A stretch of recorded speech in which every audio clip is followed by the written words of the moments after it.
Yeah, it's much better feeling coming to work after a win. You walk away from that game pleased with some of the things that took place. Then you watch the tape today and you understand there's still room for improvement. So there's always some good, some bad when you walk away from football games, but to come away with the victory out west the way we did took total team effort.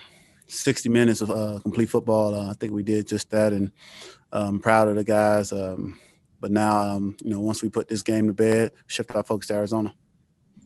All right, let's go to Mike Solarte and then Skyler.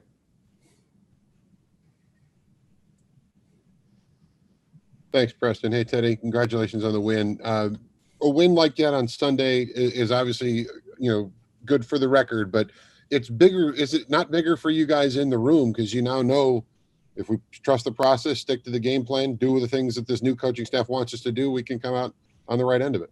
Yeah, definitely. And, we always talk about buying in and those things.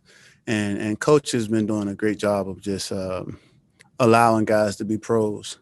And, I think our reward to him should be going out and putting, great football on tape. So, throughout the week, last week, man, we had so many different guys talk. Shaq talked to the team on Wednesday before practice started. Myself to here, we got a chance to talk. Rasul got a chance to talk. And, I think that was big for the team because, we're trying to buy into the brand that, in the vision that coach has for us. But at the same time, we're continuing to just learn each other. And the more we learn each other, we understand each other's common goal, and we put the common goal of the team first. It's big for the team. Hey, Teddy, I think you guys were 3 of 12 this week on third down conversions. For the first 2 weeks, you guys did pretty good at converting those. Is there anything that you saw in this game that LA just kind of took away from you guys, or is it something more on you?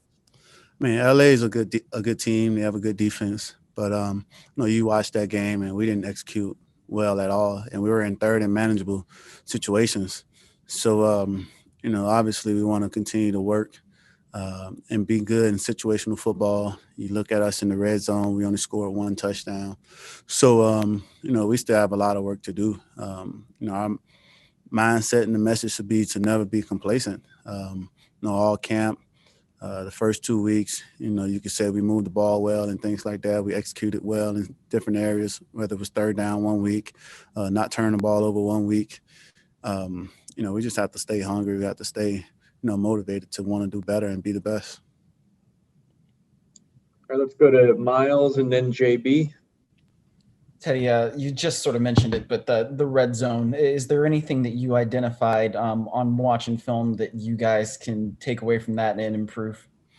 I mean, it's just overall just, spending more time down there, whether it's in practice, also just understanding that everything happens faster down there.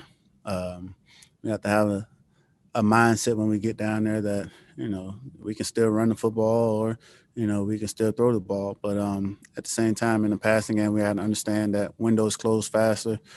The coverage is going to be tighter. And in the run game, we have to understand that, if we could get favorable boxes, we should be able to run the football. So, we just want to spend some time down there and make sure that we get better in that area. Because if we could, capitalize off the turnovers that we had this past weekend, and you look at, instead of having 18 points at the half, that could have easily been 30 points, if we just execute in the red zone. So, we're going to put a huge emphasis on that.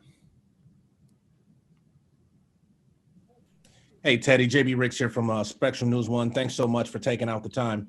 I wanted to know how you feel about the chemistry you are developing with your receivers. It seems like, this offense isn't geared towards, having a number 1 or a number 2 receiver. It's kind of like spread out, throughout each game, and any receiver can be that guy. But I know you have to have that chemistry at the same time too. So 3 weeks in, how do you feel about the chemistry that you've been able to develop and what needs to improve in order for it to get better? We're definitely continue to get more and more comfortable, in this offense as a whole.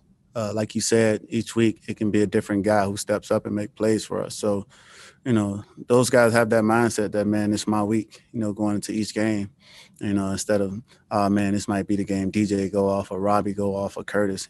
Everyone goes into those games like, man, I'm the guy, I'm going to go off this game. And, that's huge, to have that mindset, because we tell everyone that in this offense, you're all an option.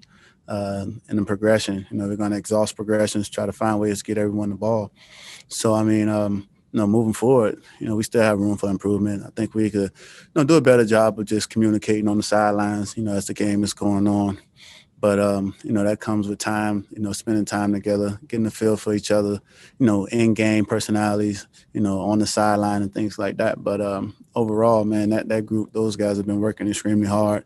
You watch the tape in the run game. You got Curtis digging out safeties. Robbie's out there blocking corners. DJ's blocking corners. So it's a group that's hungry and they're eager to be the best. All right, let's go to Joe and then David.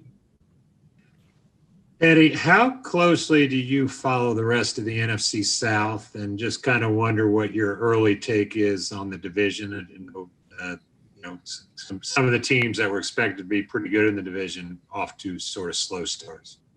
I try to follow just the scores on Sundays. And then if I come in, or when I come in on Tuesday, I try to watch some tape on other teams just to see what's going on around the league. Usually I watch a lot of the touchdown cut-ups, trying to find different ways to score touchdowns here. But, of course, I'm making sure I pay close attention to, what's going on in this division. It's a tough division, and we understand that the teams in this division, can all be contenders. So, we understand that it's a tough division, like I said, but at the end of the day, we're our biggest enemies and we're our biggest opponent. If we can just play the game the way we know how to play it, have fun, and not beat ourselves, then we can compete with anyone. And Teddy, I want to follow up with what you said yesterday about the team meeting. Any of those stories in particular that really made an impact on you, and where did you see the bonding take the biggest impact on the field? You just start, feeling everyone's, passion. You start to see the emotion come out of guys. When Shaq broke us down on Wednesday, you could sense his frustration, like, man, it's time to start winning. And to hear talked about, some of the things that he experienced throughout his career, some of the highs and some of the lows. You take heed to that and you understand why this guy plays the game and why it's so precious to him. Or when Rasul is talking about, the bond and the chemistry and the memories that he have from being in Philly, you understand that, man, those guys won there for a reason. So, everyone's purpose, everyone's journey is different, but, there's so many similarities, within us all. And, the more we understand that, like, man, this guy went through some stuff, but, he's pretty much went through the same things that I went through. And it's like, man, you all come together as one and you start playing for one another because, at the end of the day, we're here to play for the Carolina Panthers. And, as long as we all have that common goal, that's what's most important. And I want to ask another question too about Mike Davis. I mean, I think in 2 games, you got 16 catches from you, more than DJ Moore right now. What about him was helped you guys as far as the chemistry right off the bat, and what was different about having him in there versus Christian? Some of those catches come based on the situation. So, DJ is doing everything we're asking of him. But you look at the Tampa game, we're in 2-minute situations, and most time you're in a 2-minute situation, they forget to cover the running back. So I'm not trying to knock Mike either. Mike has been working extremely hard, and doing everything that we've asked of him. So Mike is just a guy, man. He plays with a chip on his shoulder, and he wants to prove to everyone, that he can do this. He's had so many people doubt him throughout his career. So to have a guy like that in the backfield, coming out of the backfield, catching the football is a huge asset. All right, we have time for one more, so let's go to Jonathan for the last question. Hey, Teddy. Hope all is well, man. I'm curious, you mentioned, if you all had executed in the red zone, y'all probably could have had 30 points by halftime. I'm curious, what do you think was the reason what did you find after looking on film were the reasons for the lack of execution, and how in particular are you all trying to address that moving forward? I mean, it starts with executing on third down in the red zone. Third down is a 4-point play. If you don't convert on third down, you're settling for field goals. If you get first downs in the red zones, they eventually lead to touchdowns. So, you look at it, I think we were stopped on like 3rd and 2 twice. We might have had a 3rd and 3 or something like that, but it was all manageable situations. So, I mean, if we could just, whether it's, be better on first and second down, if that's what it takes. But, when it comes to third down, just having a plan, man, and just lining up and beating the guys in front of us. And we'll be able to convert those third downs to first downs and eventually score points.